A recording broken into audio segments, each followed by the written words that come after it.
আমাদের শীতের ছাদ বাগানকে রঙিনময় করতে দেখুন হাজির হয়ে গেছে আমাদের এই যে চন্দ্রমল্লিকা। শয়ে শয়ে কুঁড়ি এসেছে চন্দ্রমল্লিকাতে। এখানে আমরা যে উদ্দীপনার সঙ্গে চন্দ্রমল্লিকা করতে শুরু করি, সেই উদ্দীপনাটা অনেকটাই কমে যায় যখন আমাদের গাছে ফুল আসতে শুরু করে। মনে করি এরপর তো কুঁড়ি চলে এসছে, এই গাছের এই সময় না পরিচর্যা করলেও হয়। সেই কারণে আমরা অনেকটাই পরিচর্যা কম করি এই গাছের জন্য। এই কারণেই আমরা দেখি যে গাছেতে কুঁড়িগুলো আসে, কুঁড়িগুলি দেখব যে আসার পর কুঁড়িগুলো ঠিকমতোভাবে ভালোভাবে ফোটে না, এবং যে কুঁড়ি ফুটলেও সেটি উজ্জ্বল কালার হয় না এবং সেরকমভাবে বড় হয় না ফুলগুলি। তাই আমরা এই ভিডিওতে আপনাদের দেখাবো যে গাছে, চন্দ্রমল্লিকা গাছে কুঁড়ি আসার পর আপনাদের কি কি পরিচর্যা করা দরকার। এ সময় আমরা কি পরিচর্যা করলে আমাদের গাছের কুঁড়িগুলি থেকে যে ফুলগুলি পাবো অনেক উজ্জ্বল রঙের পাবো, এবং যে ফুলগুলি হবে সেগুলি খুব সুন্দরভাবে ফুটে উঠবে। ভিডিও শুরু করার আগে একটা কথা অবশ্যই বলবো, আপনারা ভিডিওটা পুরোটা দেখবেন এবং অবশ্যই আমাদের চ্যানেলে নতুন হয়ে থাকলে চ্যানেলটিকে সাবস্ক্রাইব করে রাখবেন, কারণ আমরা আপনাদের ছাদ বাগানকে আরও রঙিন করতে সাহায্য করি। সেই কারণে অবশ্যই আমাদের চ্যানেলটিকে সাবস্ক্রাইব করে রাখবেন। তাহলে চলুন ভিডিওটা শুরু করছি। চন্দ্রমল্লিকা গাছে কুঁড়ি আসার পর যেই কথাটা আমাদের অবশ্যই প্রথমেই মাথায় রাখতে হবে, সেটা হলো এই সময় গাছের গোড়া কখনোই যেন না, এই যে গাছের গোড়া কখনোই যেন না শুকিয়ে যায়। গাছের গোড়া যখনই একটু দেখবেন জল শুকিয়ে শুকিয়ে আসে, তখন অবশ্যই জল দিয়ে দিবেন, কারণ এই সময় গাছের গোড়া কখনোই শুকিয়ে দিলে হবে না। এই সময় অবশ্যই জলটাকে আপনাকে খেয়াল করে সব সময় দিয়ে যেতে হবে, যেন না গাছের গোড়া কখনো শুকিয়ে যায়। এই কথাটা আপনাদের কুঁড়ি আসার পর সবথেকে প্রথমে এটা অবশ্যই মাথায় রাখতে হবে। আমরা গাছেতে জল দেওয়ার কথাটা বলেছি, এরপর আমরা যে গাছেতে এই সময় গাছেতে কি খাবার দেবেন, অনেকেরই প্রশ্ন থাকেন চন্দ্রমল্লিকা গাছে কুঁড়ি আসার পর গাছেতে কি খাবার দেবেন, সেটা আজকে আপনাদের বলছি। আমরা যে তরল খোলের জলটা ব্যবহার করছিলাম, যে সেই তরল খোলের জলটাকে খুবই পাতলা করে আমরা এই গাছেতে ব্যবহার করব, খুবই পাতলা করে, কুঁড়ি আসার পরে একবারে পাতলা করে সেটা ব্যবহার করতে পারি। এটাতে কিন্তু দিলে কি হবে, যেহেতু এই খোলের জলে অনেকটাই সালফার থাকে, সেই কারণে গাছের যে ফুলগুলি ফুটবে সেখানে ফুলগুলি অনেক উজ্জ্বল হবে এবং ভালোভাবে কুঁড়িটি ফুটবে। সেই কারণে অবশ্যই যে খোলের জলটা ব্যবহার করেন একেবারে পাতলা করে দিবেন, পরপর 5 দিন দিবেন পুরো পাতলা করে, তাহলে দেখবেন আপনার ফুলগুলি অনেক উজ্জ্বল হচ্ছে এবং কুঁড়িগুলো সুন্দরভাবে ফুটছে।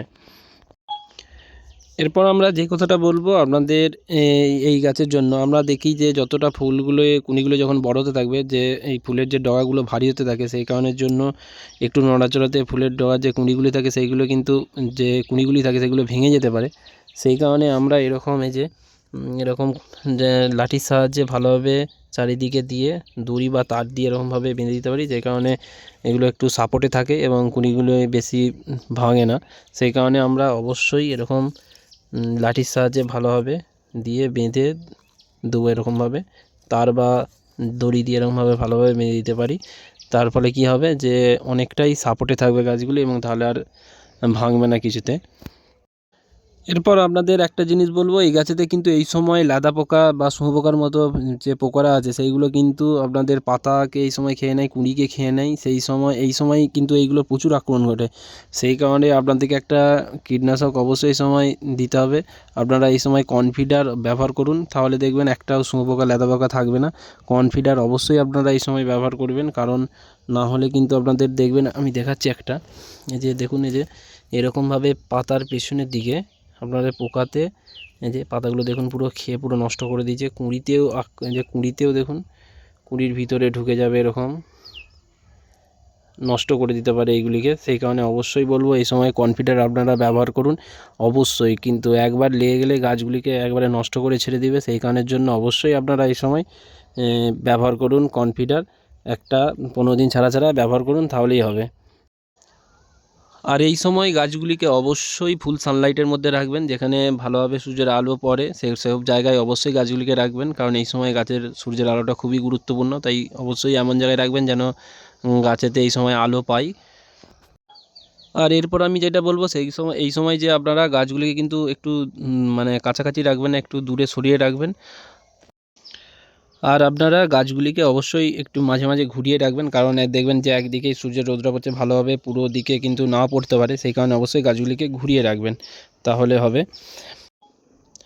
তাহলে অবশ্যই আমার এই যে যে চন্দ্রমল্লিকা কুঁড়ি আসলে যে কথাগুলো বললাম, অবশ্যই এই কথাগুলি মাথায় রাখুন। তাহলে দেখবেন আপনার কুঁড়িগুলি কিন্তু খুব সুন্দরভাবে ফুটছে এবং উজ্জ্বলভাবে ফুটছে। সেই কারণে অবশ্যই এই কথাগুলি মাথায় রাখুন। আমরা চন্দ্রমল্লিকা নিয়ে কিন্তু এর আগে কীভাবে মাটি তৈরি করতে হয়, কীভাবে গাছ বসাতে হয়, সেইগুলোর পুরো ভিডিও আমরা দিয়েছিলাম। এই গাছগুলো আমরা বসিয়েও দেখিয়েছিলাম। সেই কারণে দেখাচ্ছি আমরা গাছগুলি কত সুন্দর আমাদের এখানে হয়েছে এবং এবছর কিন্তু অনেক কুঁড়ি এসেছে। দেখা যাক কীরকমভাবে ফুল হয়। চন্দ্রমল্লিকার পাশাপাশি আমরা কিন্তু বিভিন্ন গাছের পরিচর্যার ভিডিও দিতে থাকছি। আমরা এর আগে গাঁদা, ডালিয়া গাছের যে ভিডিওটা দিয়েছি, আমরা এরকমভাবেই যে মরসুমি ফুলের ভিডিওগুলো দিতে থাকবো। সেই কারণে অবশ্যই আমাদের চ্যানেলটিকে সাবস্ক্রাইব করে রাখবেন, কারণ আমরা প্রতিনিয়ত বিভিন্ন গাছের পরিচর্যার ভিডিও দিতে থাকি।